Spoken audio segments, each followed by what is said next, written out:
Deal me out this hand, Jason. I'm about to bust. Oh, I'm sorry. I thought this was the bathroom. Oh, good Lord. Take it home. Take it home. On brand for Natalie would have been to stand up, spit in his face, say something, and then storm off. Josh, you waste 3 years of my life. What? I'm leaving.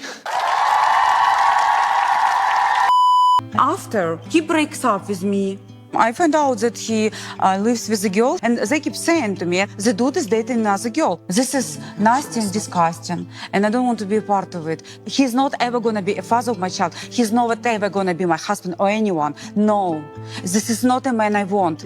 They called me an old player. Hey guys, welcome back to 90 Day Fiance, The Last Resort, Between the Sheets, episode 16. So we're starting off with Jasmine and Gino. We're watching the shopping trip, and Sophie and Julia think this whole thing is all fucked up. So it's like she can just anyone, and then he has to just be loyal to her. But yep, he doesn't want to be Yep.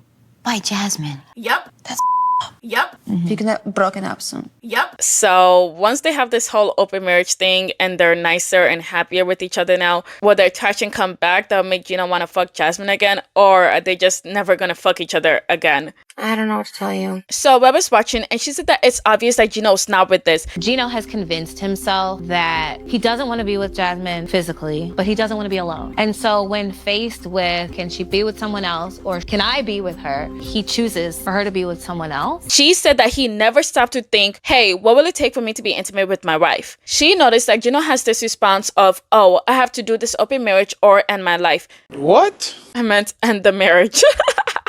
Imagine, do I have this open marriage or do I kill myself?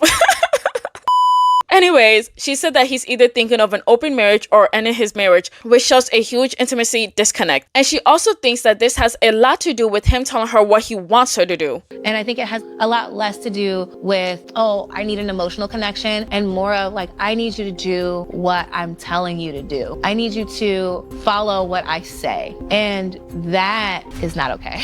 Straight up facts, Reba. But Natalie's having a really hard time watching all of this. It's so hard not to judge, God. I'm like, I don't want to judge. It's okay, take your time, babe. Take your time. Stacey then says that she saw a real connection between Jasmine and Matt, so Gino's gonna have a rude awakening. But then Gino said that the only reason why he agreed to this was because Jasmine told him that Matt was gay. Are you fucking dumb? Because Jasmine told me Matt was gay.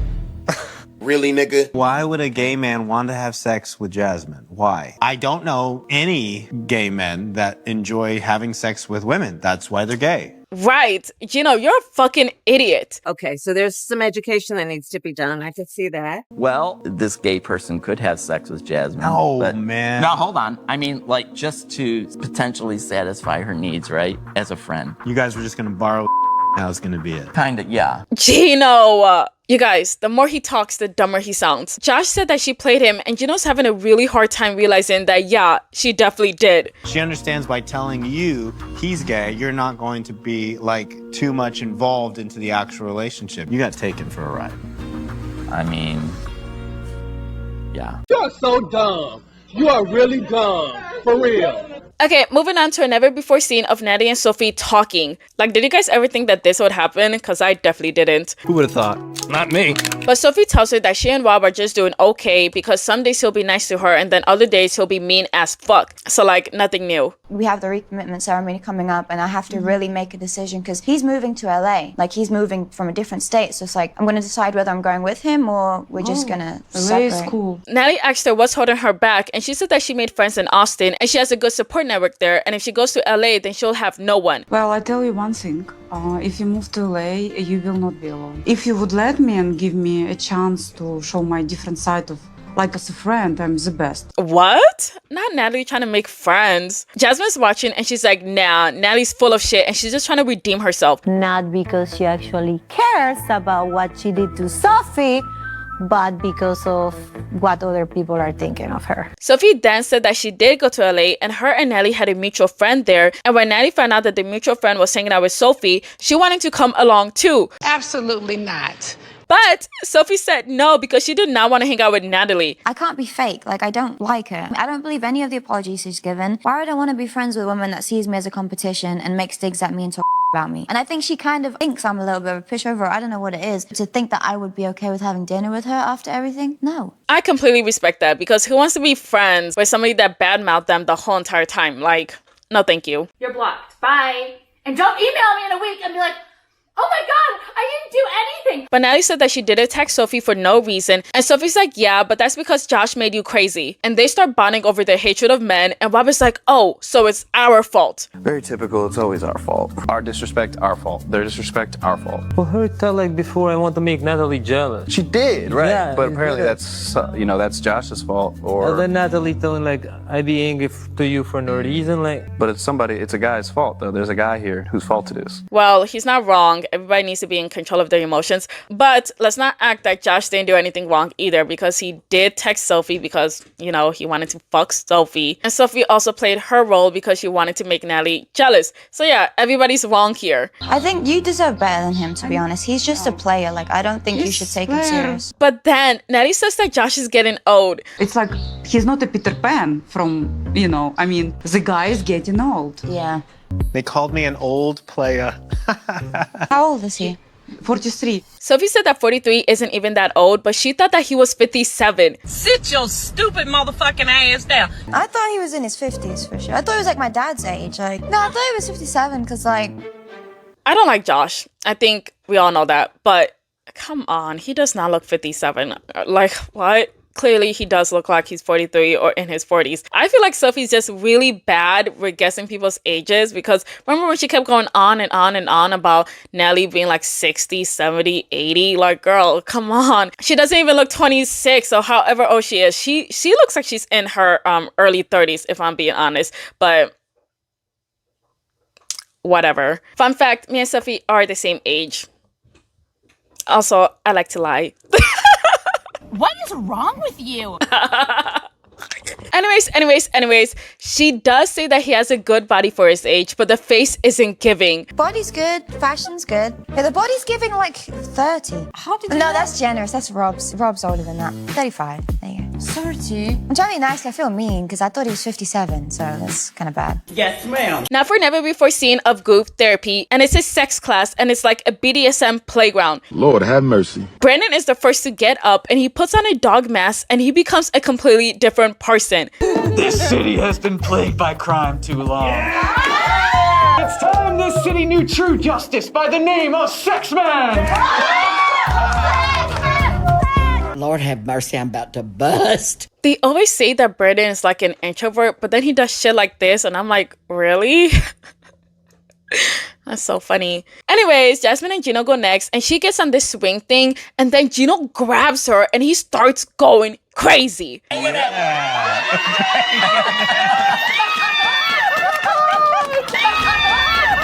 home! Take it home! Oh my Lord! Yes, the camera loves your nastiness. Oh my gosh, he's always doing this in front of a crowd, but when they're at home, he does nothing.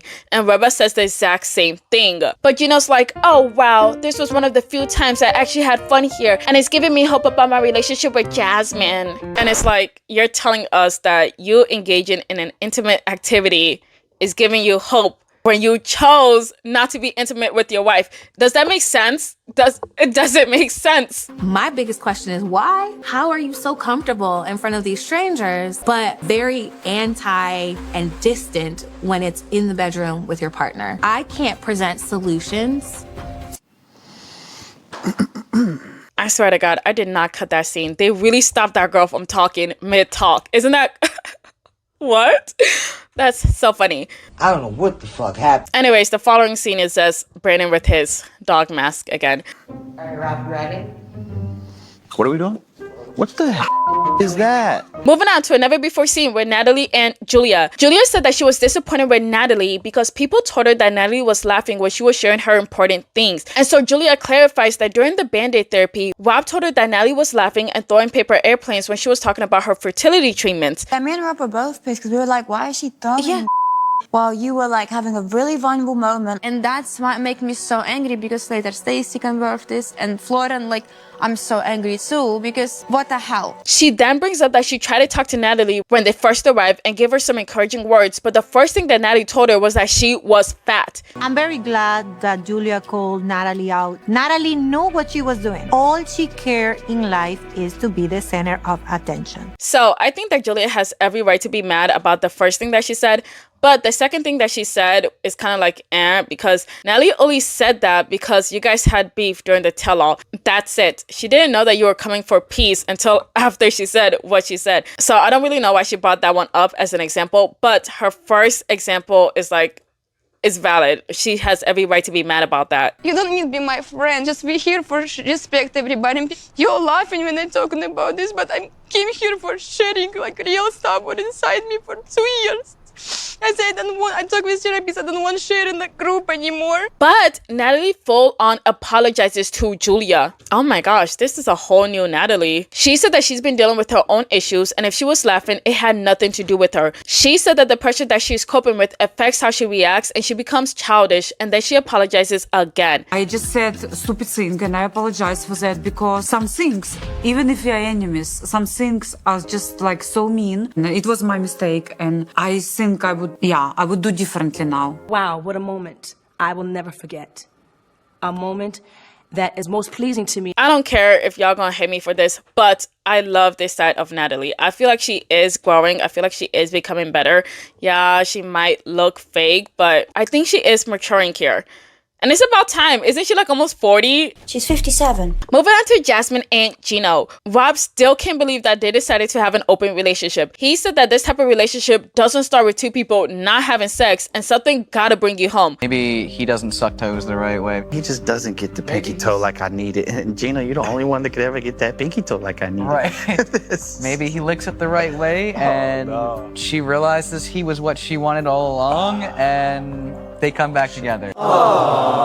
Rebel's watching, and she's like, Rob is a straight up hater, and he takes out all his anger on Jasmine and sees her as this manipulative cheater. She then said that the only reason why he's so mad is because he's a cheater himself, and it basically triggers him. The idea that people could talk about like being with other people and actually do it kind of raises their anxiety around, oh, well, maybe I could be talking about to my partner. I think it triggers those folks who have faced infidelity a lot more. Could that be true? Yeah. Could it also not be true? Yeah. But he definitely does see Jasmine as the one being like the mastermind with all of this. Okay, moving on to Josh and Natalie. He said that he was so anxious to share his answer. You know, I didn't know. I was in my head thinking the whole time, is this the right decision? And every time I thought about it, it was like, yeah, man, like, you need to get out of here. I do love you and I do care for you. Oh, he said he loves me. Girl, you were there. Why are you acting shocked? She said that he only told her that privately and never on camera. So she's like, finally, after 3 years, he finally said he loved me on camera. But then she said that she was relieved because she realized that there is truly no future with him. You know, you have a map of New York, but you're working in LA. It not never worked. So there was no chance for me and Josh to reach the destination because I was working in LA with map on New York. You understand? Like, just wrong map. Yes, we get it. Getting tired now, though, to me. In the beginning, I was like, okay, it's cool, ha ha. So Jasmine and Ari are watching, and they think that Josh is being hella suspicious, and they want to stalk him for a bit to find out what he's up to. And we see Brandon and Rob, and they're shocked with her reaction because it was so unexpected, but also expected because it's Natalie. On brand for Natalie would have been to stand up, spit in his face, say something, and then storm off. Josh, you waste 3 years of my life. What? I'm leaving. Honestly, I'm not gonna sit here anymore because you wasted 3 years of my life. Oh, the splash. And then the monologue. Okay, game time. Just kidding. It sucked, you guys. We're just gonna skip it because I didn't like the game time. But for anybody that was interested, they basically put emojis on a board and then they try to like tell a story with the emojis. And I wasn't interested. It was so boring to me. The only one that was pretty cool was Sophie because I don't know how she fucking guessed that. I was like, girl, what the fuck? Pretty impressive. Brandon was shy and then he became sex man because he loves everyone and doesn't need to drink anymore. Jesus Christ. Is that right? It's right. Professional. Okay, moving on to a never before scene of Jasmine and Gino at sex therapy. Rebecca said that they were not ready for this at all, but she wanted to make sure that they set clear boundaries. So far, they can't fall in love. Jasmine wants to fuck Matt at least twice a week and on set days, and there are time limits when they go out. I would prefer cheating. Same, because what the fuck? So she should have a planner for have a sex date? Yeah, but what's the point of that? You don't know when you want to have sex. It's like, okay, I'm late for my sex appointment. Like, what about if she's horny on a Thursday? Nope. No? Nope. No? Not allowed. Tuesday. Tuesday the schedule. Move your horniness to Wednesday. Yeah. This is why I can't do open relationships. Like, even if I'm with my other partner, all I'll be thinking is, my spouse is with their partner. So then I won't even be enjoying it because I just be so mad. Whatever. I'm never doing it, so I don't need to stress myself out.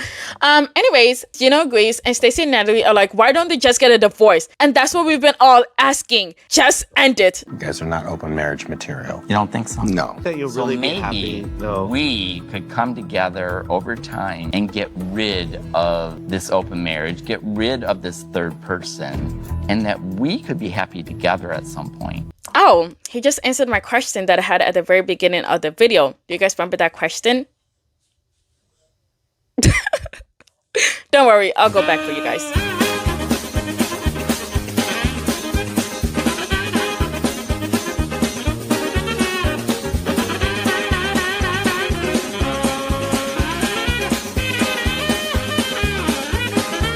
So once they have this whole open marriage thing and they're nicer and happier with each other now, will their attraction come back that'll make Gino want to fuck Jasmine again? Or are they just never gonna fuck each other again? Okay, welcome back. Let's continue. So Josh says that he's a hopeless romantic, but like, stop saying that, Josh. He doesn't even want to touch his wife. Moving on to Josh and Natalie. Josh breaking up with Natalie is the nicest thing he could do for her because he's not stringing her along. Ari said that she's concerned that Natalie's going to go back to Josh, and Jasmine agrees. She said that they've been doing this for 3 years. What we saw that day was just the end of that toxic cycle that is gonna lead to a new toxic cycle. But Natalie says that her eyes are open now and she doesn't want him. So yay, progress.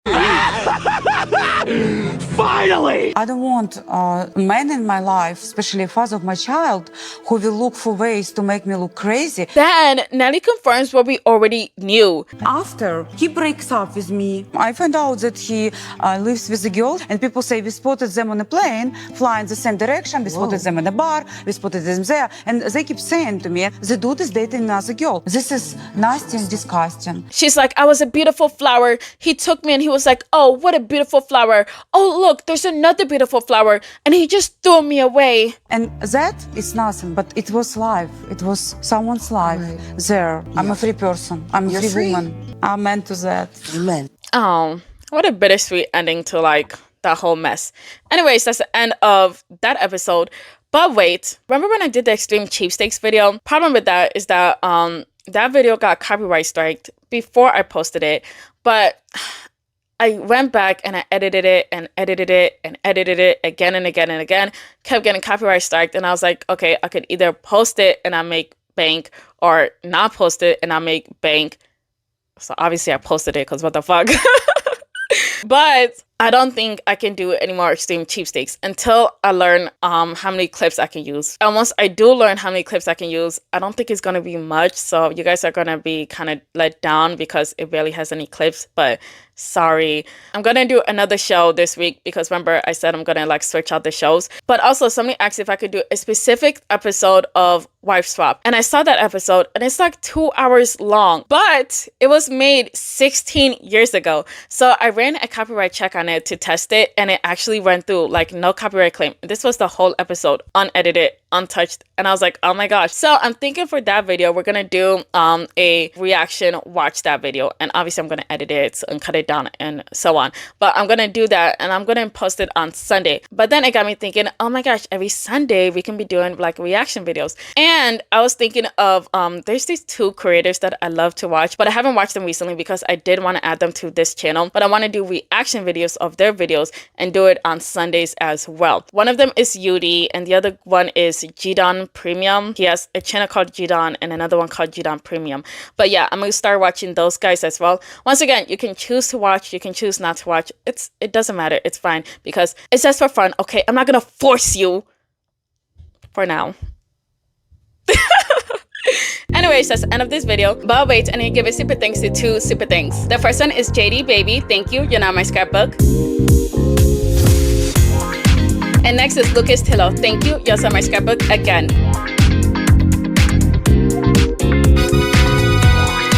Thank you so much for watching. Please leave your thoughts in the comments below. Please like, share, and subscribe. Thank you. Bye. Yes. It's so chippy, isn't it? The strides are farther out. You're gonna have hip problems. No, it's like what? Like these big ass strides. I don't know. Like, she has these long ass steps.